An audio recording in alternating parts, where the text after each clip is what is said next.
After the events of Infinity War and Endgame, he is a very different person. He's been through a lot, something that none of us can really relate to. And Spider-Man, to him, has become a bit of a chore.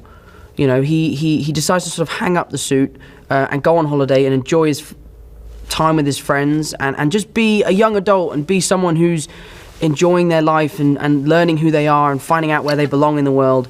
But throughout the course of the movie, he realizes he's already found out where he belongs, and that's in the Spider-Man suit, and that's with the responsibility of saving his neighborhood and saving the city, and in some cases, saving the world.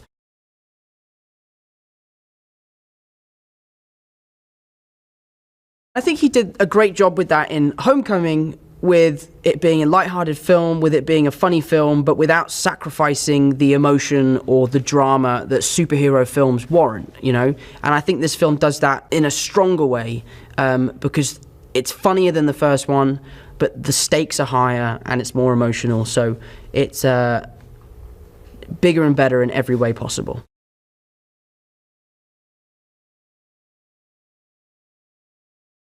I loved working with Sam. I really enjoyed working with Sam. It was a lot of fun. Obviously, in the film, Peter Parker is very intimidated by Sam Jackson. Tom Holland might have been a little bit intimidated by Sam Jackson, but he's a lovely guy, and he was really welcoming, and we bonded over golf. We both played golf. It was just cool for me to bring Spider-Man into a bigger part of the MCU. Every time I get to do a scene with one of these veterans who have been there since the beginning, it's just really exciting because we're solidifying the fact that this character exists in a bigger world, and there's endless possibilities.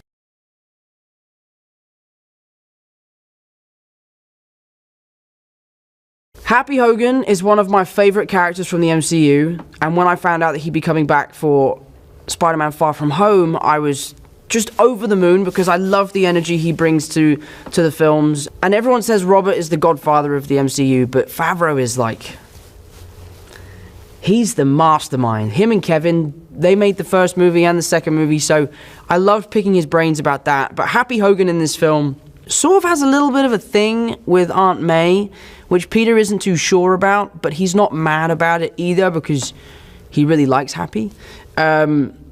But Happy Hogan takes on a huge responsibility throughout this film.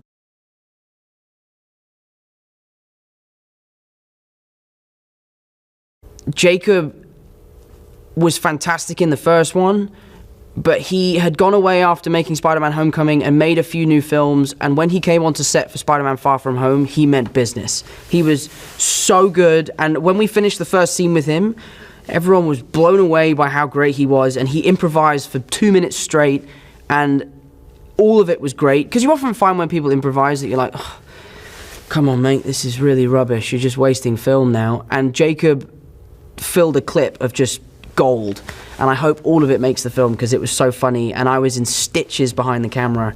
It's always a real privilege to get to work with your friends, and even more so when you see them doing so well and you see them absolutely knocking it out of the park. So I love Jacob to bits, and I love working with him, and it's just one of the highlights of this movie.